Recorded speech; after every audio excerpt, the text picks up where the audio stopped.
Hello, I'm Tom Harper. And I'm Diana Thomas, Welcome to That Wilbur Smith Show. a podcast about the historical, geographical, natural, and human background to the world of Wilbur Smith.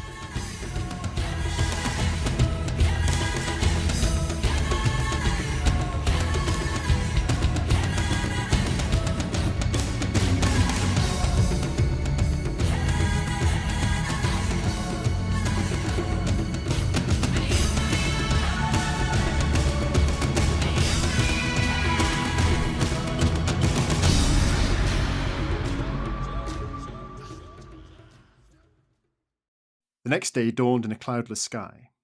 Although the air was chill, the sun was brilliant, and the wind had dropped. From the scaffold, Hal watched the closed door to the dungeons. Daniel stayed close by his side.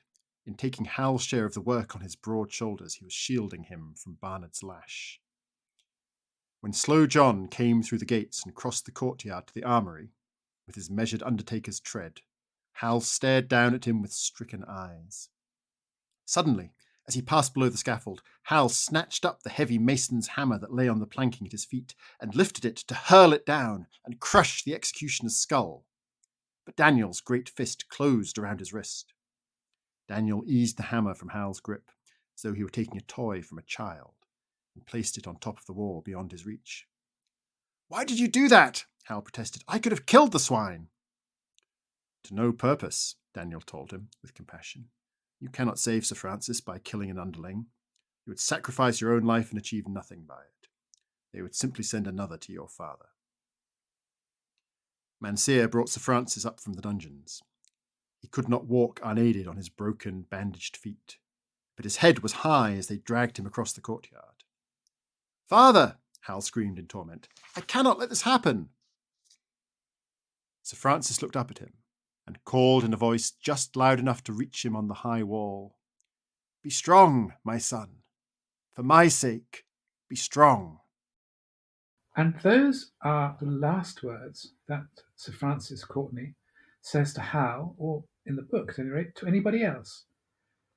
Later that day, he will be put on the rack and tortured, and then he'll be taken out and executed, and his body will be hung, drawn, and quartered, and displayed in bits for the world to see.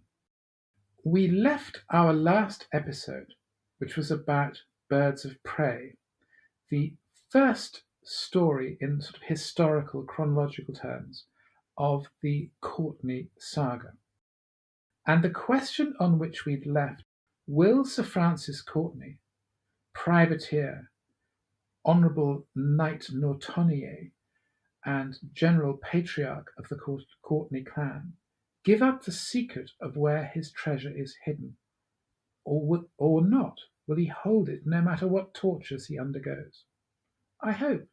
There can have been little doubt, really, what his decision would be. He keeps his vow of silence, a vow which he has also imposed upon Hal, who, of course, has been longing to tell the secret of where the treasure is because he wants his father to survive. But he has kept his silence, Sir Francis has kept his silence, and thus it is that even though he is put upon the rack immediately after the scene we have just witnessed, and tortured to the absolute utmost, no one knows where the Courtney's vast treasure is hidden. He's executed, that's Sir Francis. His body is displayed, hung, drawn, and quartered in bits for all the world to see. And now Hal Courtney is on his own, having been at the start of Birds of Prey a relatively innocent teenage boy. He must now become a man. Yes, and it's really interesting the fact that almost the only thing that Sir Francis says to Hal in their sort of last days in Cape Castle, as Sir Francis is being tortured, is stick to your oath not to reveal the location of the treasure. This is his one absolute obsession, even though it would earn Sir Francis a much quicker and more painless death. And I think it's almost unique to Wilbur that Hal actually does keep the oath. I think if I was writing this, there is no way I could sell a character who lets his father be racked, tortured, hung, drawn, quartered, just to save some treasure that, even if you were going to get back to it, would have no consolation for you. Whereas it's a measure of the Courtneys and of Wilbur's, I think strength as a writer to not give the audience what they think they want, that they see this through to the bitter end.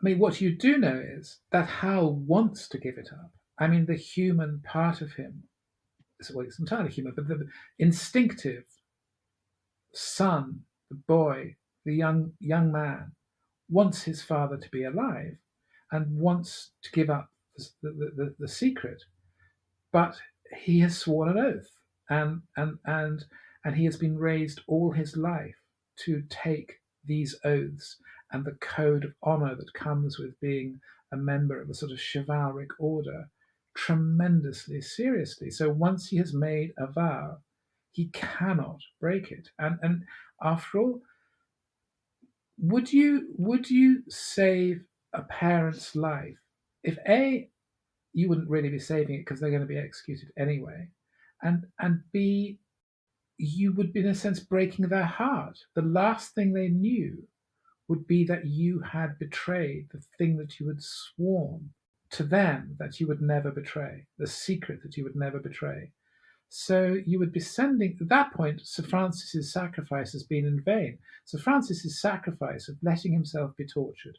Yeah, and it's quite I guess it's a recurring theme in Wilbur, is that the way you respect someone is by respecting their choices. But before we go on to what happens after the death of Sir Francis, we need to kind of just whiz back a little bit, because one of the things we talked in the first episode about how Birds of Prey is a really remarkable book because it keeps coming back to the same places and the same themes, but also that there isn't just one villain, baddie, whatever, but a whole gallery of them. And there isn't just one love in the young Hal Courtney's life, who, as it were, takes him on the journey from youth to man. There are actually three.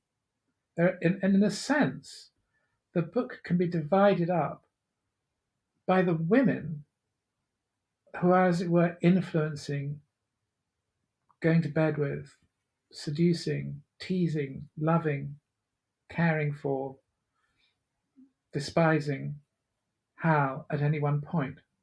So the first act of the book, in that respect, is the Katinka act. That is the act defined by Hal's feelings towards the incredibly attractive, seductive, but also manipulative, sadistic, cruel, exploitative, and even violent, the young wife of the incoming Dutch governor of the Cape Colony. And in the bit that we're about to discuss, actually Hal shifts from woman one to woman two.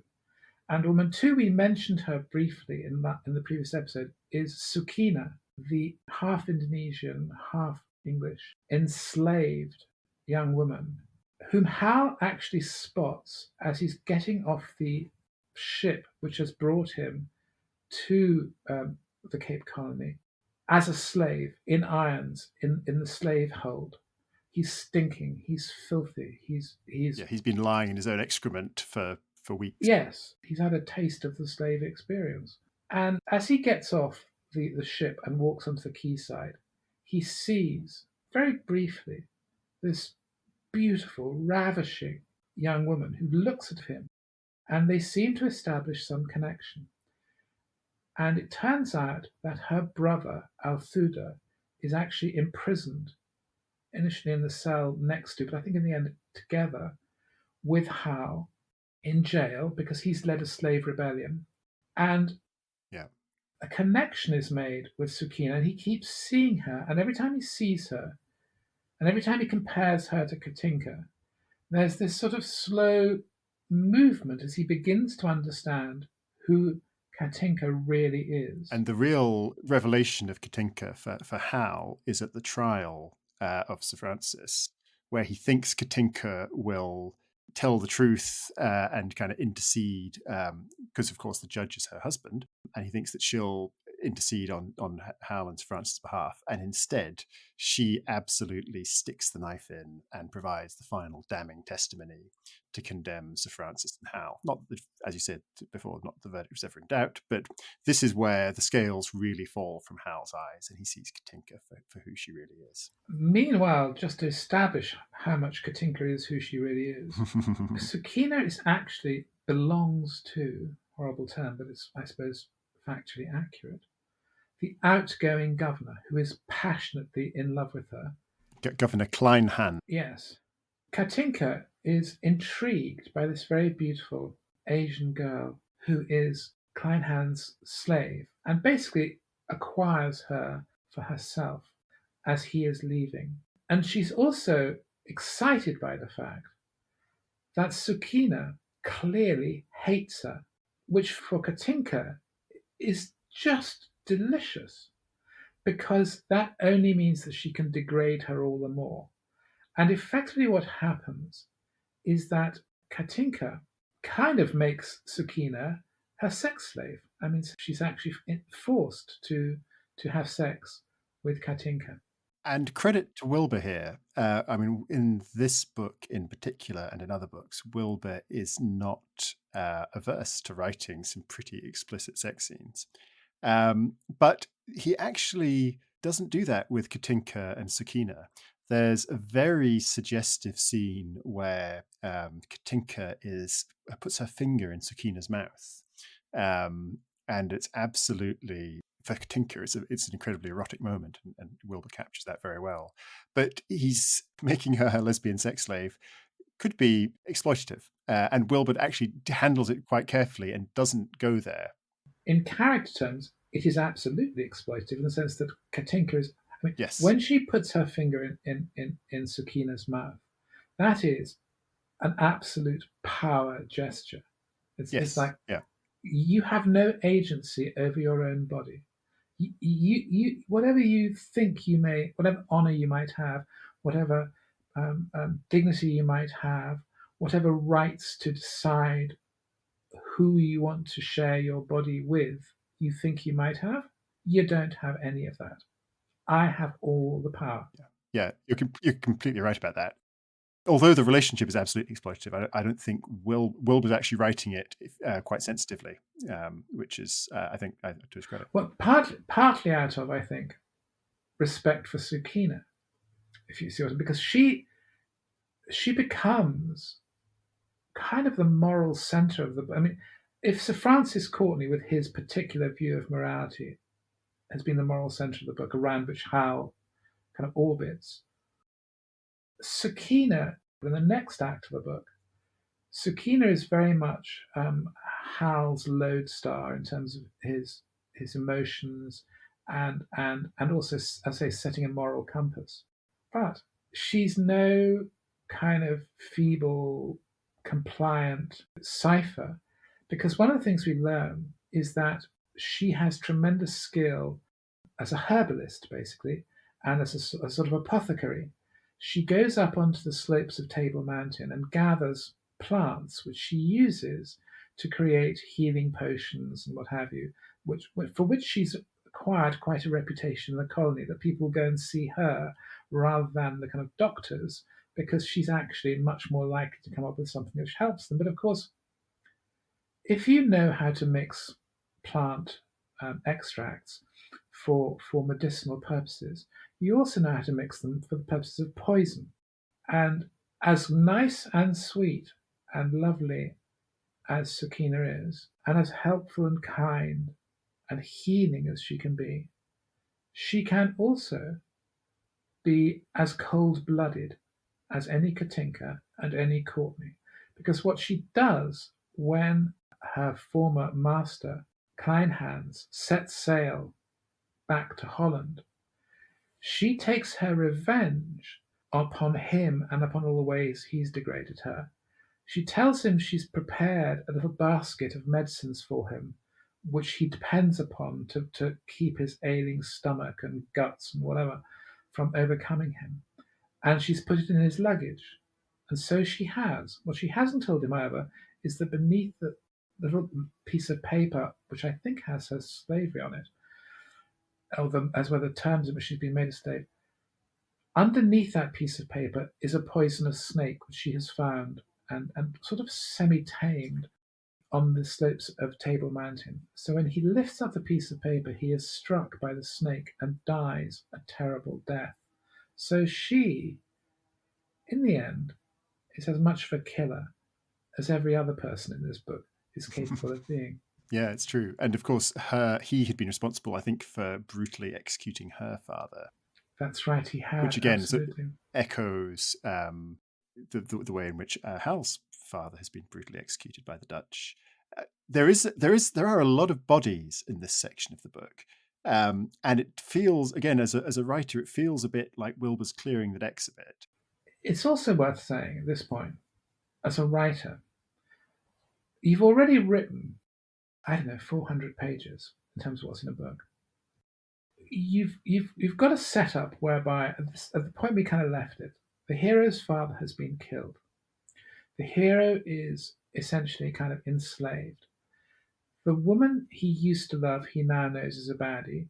He now has somebody who he thinks he can love instead, though they've yet to really be together. You'd think, okay, we're coming up to the final act now. And what I'm going to do is I'm going to resolve all of this. Yeah. That's one important thing to note, which is that Aberley has acquired a certain degree of freedom, I think mostly because people underestimate him. And they think he's tamed, as it were, and he's not. And Sakina is helping him. And we also know that, needless to say, Katinka is grievously mistreating the horses that Aberley is looking after because she just rides them and whips them and spurs them half to death. Anyway, Aberley has managed to get out of the camp of the colony at night. He's crossed the sort of hedge, really, of bitter almonds. The bitter almond fence hedge. Yeah. And he has killed a great bull and wrapped and he's taken the body of Sir Francis Courtney, the bits of the body of Sir Francis Courtney, down off the walls where they're being displayed. He's taken them out of the colony. He's found a cave looking out to sea, and he's kind of wrapped Sir Francis's body in the hide of this bull. And we're told it's going to harden. It's almost like the hardness of a sarcophagus. And he's buried Sir Francis looking out to sea, surrounded by a little model of a ship and a cup and a knife, and so things he can carry with him into the afterlife. So he essentially has given Sir Francis a kind of a ceremonial burial, which is kind of an important kind of coda to Sir Francis's life. That now being settled, it's time to get out, which they do by using Sakina's potions put into the food that is being made for the garrison of the castle to kind of essentially give them the most terrible stomach ups, those mild poison which leaves them all helpless with vomiting and diarrhea and God knows what, which enables our heroes and heroine, Sakina, to get out. Yeah, because meanwhile, Aberley has used his position as coachman to kidnap Katinka and Governor van der Velde, and he's brought them to the castle where he threatens to kill van der Velde unless they let Hal and the others go. So everyone's involved. This takes up about, this whole escape sequence takes up about 50 pages right in the heart of the book. It is just absolutely 50 pages of non-stop action in a book which doesn't lack for action. And everyone's involved. So Aberley's involved, Katinka's involved, Van der Velde's involved, Hal's involved, obviously Big Daniel and Ned Tyler, his sort of sidekicks, are involved. Althuda is involved. The whole gang is Schroeder, of course, is involved in trying to stop them. He's chasing after them. Yeah, he's chasing after them. So the entire cast, the ones who are still alive, are assembled for this massive set piece escape. It does the thing which really, really good action sequences do, which is that one exciting sequence is not enough. So there's a very exciting sequence just getting out. Yeah. Then there's another exciting sequence of sort of being chased across open country because Schroeder and the troops go after them, Yeah. and they're wildly, greatly outnumbered. Yeah.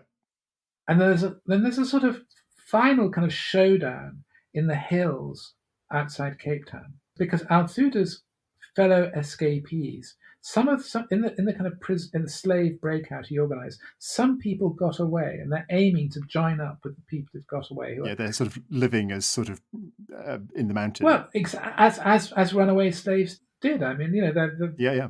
Just like the Maroons in Jamaica. like the Maroons, absolutely, exactly like that. So, you have a getaway scene, you have a chase, you have a battle against the odds. It's on and on and on. Yeah, and to add injury to insult, in the course of escaping from the prison, Hal has been bitten by a hound because, of course, the prison overseer keeps these two enormous hounds. Yes. And this wound is gradually, it's bleeding It's and it's starting to fester. And so the further they go, the slower Hal is able to go. Yes. And it ends where the others have gone on ahead, and he and Aberley are sort of bringing up the rear, partially because they have to, because Hal's going so slowly, but also to try and delay Schroeder and the chasing Dutch army while the others try and escape into the mountains. And there's this wonderful bit. I mean, it's almost comic in a way, where they're going up this mountain paths, and it's a switchback. So for a while, the switchback, and you've got the soldiers sort of on the next switchback down. So for a while, you're going away from them. Then as you cross back across the mountain face, you come back into range of the muskets again. Yes. And so the pursuers for a while don't even have to chase them. They just have to wait for the path to inevitably bring them back sort of into gunshot. It's incredibly well choreographed. And I think we can say Hal survives.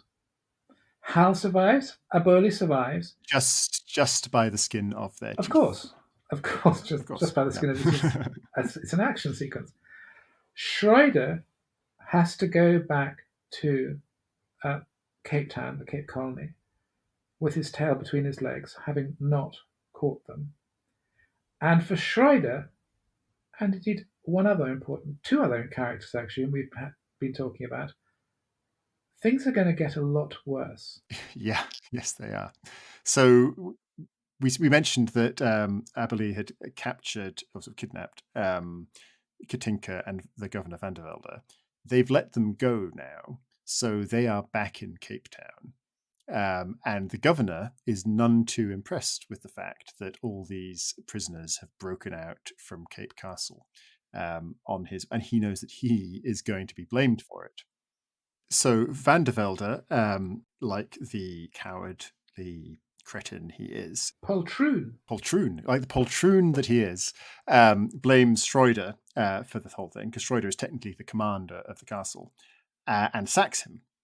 And he says he's going to send him back to Holland. He's going to write to the Dutch government and say this was all Schroeder's fault. So Schroeder's career is in ruins. And for a man who is as much a stickler for his pride and his honor as Schroeder, this is an absolute disaster. But Schroeder has, he has a hope and he has a plan, because into this moment, a ship called the Golden Bow has arrived, which, as it happens, captained by yet another Notonnier knight, an English ship, but because they're everywhere, just everywhere. They are everywhere. This one, as it turns out, is a Welshman, to confer with the Scotsman and the Englishman. Actually, it's the Englishman, the Scotsman, and Welshman. It is. They never actually at any point. They don't at any point walk into a bar, though, do they? No, they walk into various kind of firefights, but no, they don't. No. So Schroeder, the other thing we've omitted to mention is that while Hal has been imprisoned in the castle, being treated as slave labor, Schroeder has finally consummated his affair with Katinka, and now he is convinced that she is in love with him. So he just devises his plan that he will get to Katinka, and together they will run away aboard the Golden Bow, this new ship that's arrived, and go off to seek his fortune and avoid the punishment that Van der Velde intends. So, as you do, Schroeder goes to collect Katinka from her house, knocks on her bedroom door, and there is no answer. So he's kind of sneaks in unannounced and finds her in bed with Slow John, the executioner. Yes. So, yeah, Schroeder bursts in, and I think it's fair to say he has a bit of a moment. He kind of, I guess, in modern parlance, I don't know, it's like a fugue state or, the red mist. So he, the other thing, just as a detail, he, of course, at this point has the Neptune sword because he's taken it off Hal.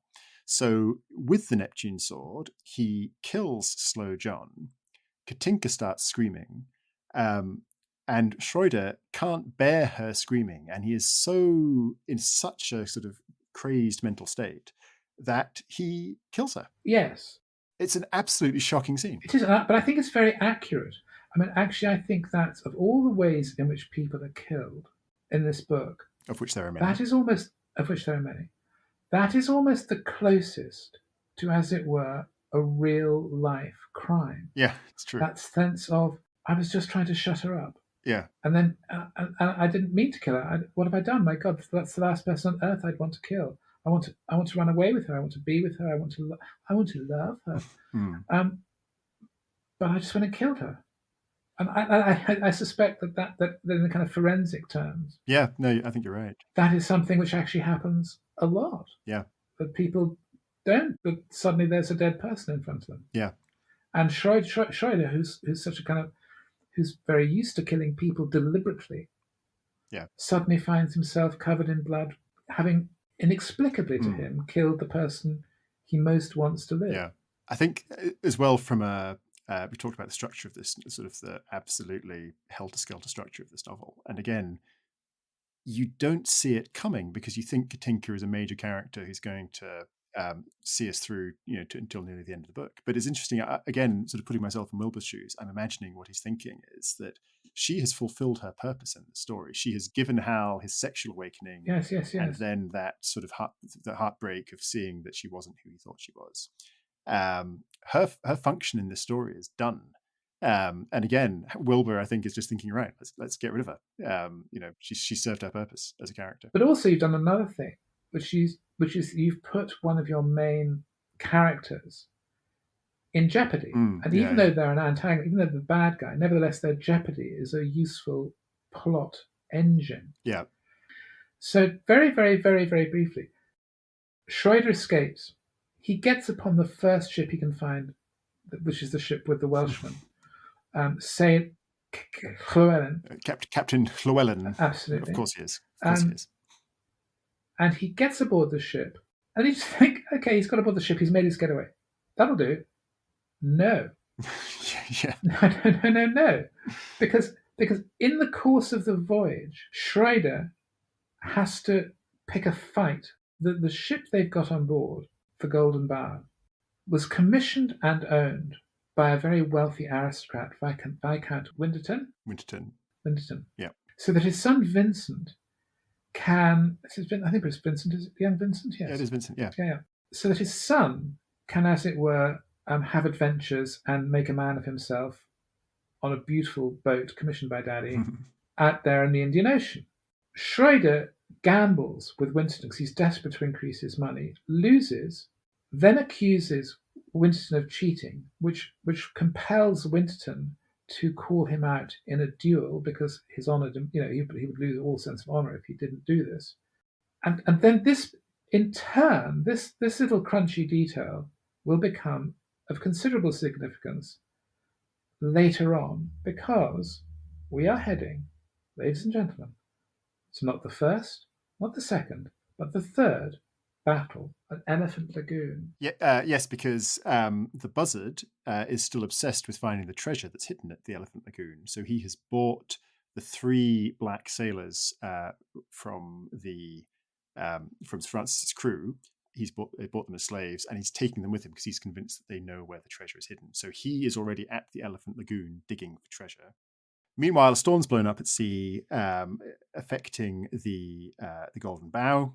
So Schroeder and Captain Llewellyn and poor Vincent Winterton have taken refuge in the Elephant Lagoon. And who should they find there but our old friend, the Buzzard, who has obviously returned there to try and dig up the treasure that he knows must be buried somewhere nearby. And it's sort of comical because he's dug trenches all over the place. And of course, the joke is that the treasure is not buried under the beach or the ground. It's actually in this cave in a cliff up the river. But the Buzzard doesn't know that. So, yeah, Schroeder and the Buzzard and Llewellyn all kind of meet up. And this is where you sort of get a sense of what kind of chivalric order the Knights Nortoniae are.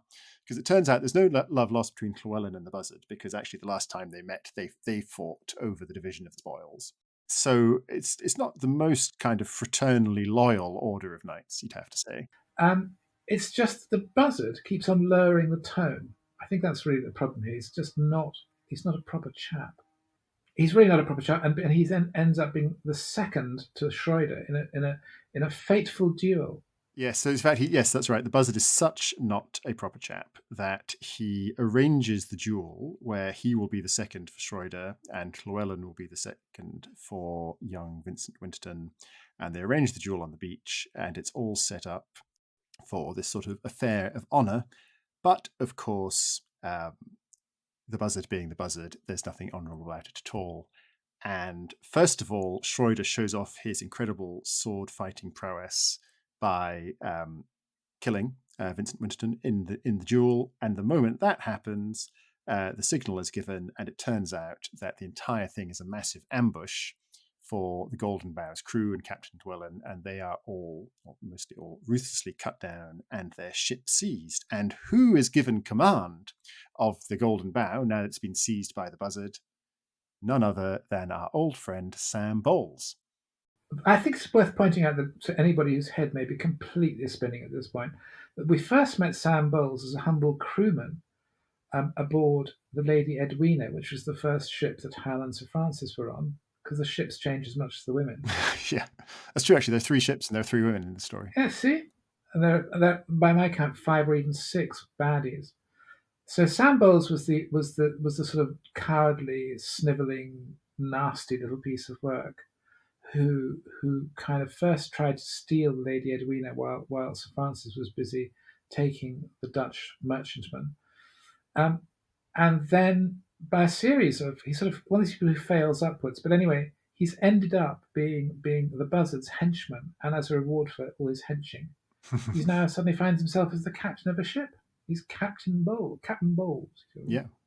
So yes, he, as I say, every time he does something despicable, he sort of rises up the ladder. I know. It's like being a corporate executive. Yeah. Yeah. Evil ink. Or a politician. Yeah, indeed. Meanwhile, while they've been double-crossing each other at the Elephant Lagoon, Hal, Sakina, Aboli, and their party have been crossing effectively a diagonal line from Cape Town northeast to the Elephant Lagoon, wherever the Elephant Lagoon exactly may be. Hal and his gang and the runaway former slaves whom they've encountered, and Sakina, and all the crew members who are still alive, and Altuda and Aboli, are heading across country and are discovering the wildlife of the interior of Africa, which at that point was completely unknown to white Europeans who didn't venture beyond the coastlines. Yes, there's a bit where they see a rhinoceros, and it's the first time they've even conceived of a rhinoceros. And Aboli shows them how to make traps with sort of tasty bits of meat, which can be eaten by crocodiles, and then there are spikes which are being held by kind of straps of hide, and the gastric juices of the crocodile dissolve the straps which are holding the spikes in place, and then the trap springs open and stabs the crocodile from within, causing them to die a violent death. I love that detail. And again, I had to think, is that actually a thing, or has Wilbur just invented that? Because it's so mad that, but equally you could see how it would work. So, yeah. And also, they make gunpowder. Yes. Because Sakina has found some deposits of yellow sulfur, which she thinks will be useful for making drugs medicinal drugs of various kinds. And there are also rabbits who live in the area who've been urinating down the sides of cliffs. And their urine over thousands upon, well, millions of years has sort of dried into a sort of coating, a thick coating on the rock.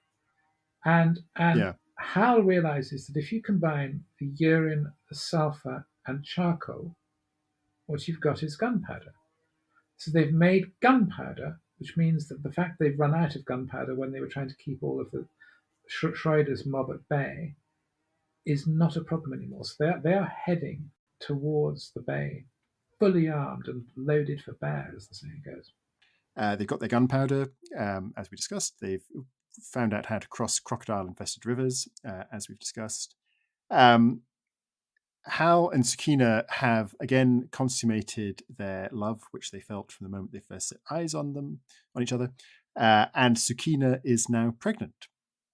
Sakina also, like Sir Francis, is an adept of the horoscope and reading the stars. And also, like Sir Francis, she has looked into her future, and she's strangely reticent on the subject, and won't tell Hal what she has seen, which is possibly a bad sign. It's not a good omen. But of course, the nature of the stars and the destiny is that you just have to follow it blindly wherever it leads. And in this case, it leads us back to the Elephant Lagoon. So Hal and his gang finally make it to the Elephant Lagoon. And this is where they find the advantage of fighting a third battle in the same place where they've already fought two other battles, because there's all sorts of useful kit lying around. One of which, and this is quite a small scene, but it's very telling in Hal's character development, is Sir Francis left some muskets and other weapons in the treasure cave where he'd hidden his treasure that he died rather than reveal the location of. And Hal now actually breaks his oath, and he takes Aberley into his confidence, and he takes him to the treasure cave so they can get the weapons. And nothing really comes of it in terms of there's no great guilt, there's no cosmic reparations for the fact he's broken his oath. But it is, again, I think it's a step in Hal's road to maturity that he is able to kind of break free of his father's influence and actually make his own decisions. Well, now he's the boss now. I mean, and it's his treasure. I mean, that's the other thing. He's inherited everything. So actually, it really doesn't matter what his father thought. The other thing they've left lying around is a couple of the fire rafts that they didn't have time to launch during the first battle of the Elephant Lagoon, and which are handily still lying there, complete with their cargo of pitch-soaked branches in the around in the mangrove swamps at the edge of the lagoon. Aberley caches some gunpowder in two big barrels on the edge of the Buzzard's camp with two fuses attached, one a quick fuse and one a long fuse. The first explosion is designed to attract the attention of all the Buzzard's men, and the second explosion is designed to kill them all. This succeeds significantly. Aberley and the three black captives, his fellow tribespeople, escape and get away. Meanwhile, Hal uses the fireships to board the Golden Bough and overpower the crew, including the new skipper, the odious Sam Bowles, and escape, sail away. This time, he is the one who escapes, and the Buzzard and Schroeder are left on the shoreline, watching them go. And the Buzzard reflects to Schroeder that he's come to the conclusion that nobody aside from Sir Francis knew where the treasure was hidden, and there's just no point trying to dig up any more beach or dig up any more holes anywhere. And by the way, he has heard of another war somewhere else that might be fun to get into. This is not the first time the one has said, this is where the book could end. Yeah, I think absolutely. If I had written this book, first of all, I wouldn't have got close to it. But by this point, we're on about page 650, 600 something. We've had a what for any other writer would have been the final climactic showdown, where the main antagonists and the main protagonists were all united, and against the odds victory for Hal and his crew. You could easily have him. He's there. He's got Sukina. He's got the treasure sort of available to him if he stays in Elephant Lagoon.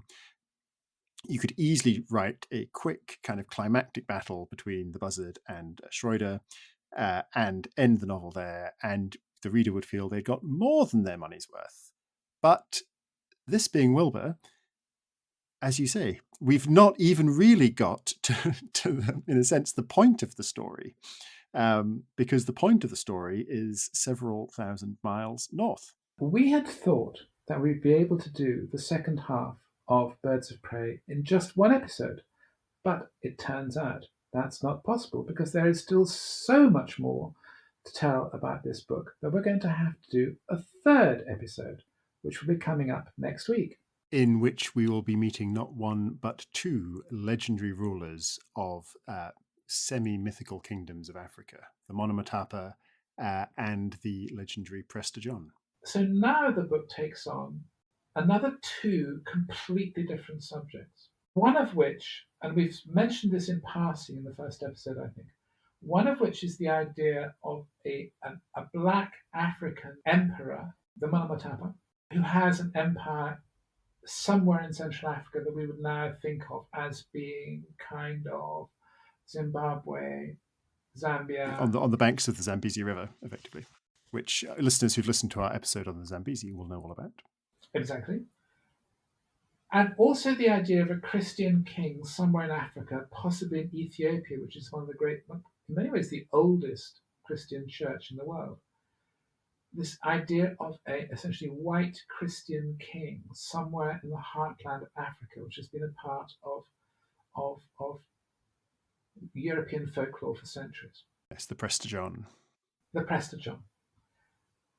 And both these characters will now appear in the final act of the book. So until then, it's goodbye from me, Diana Thomas. And it's goodbye from me, Tom Harper.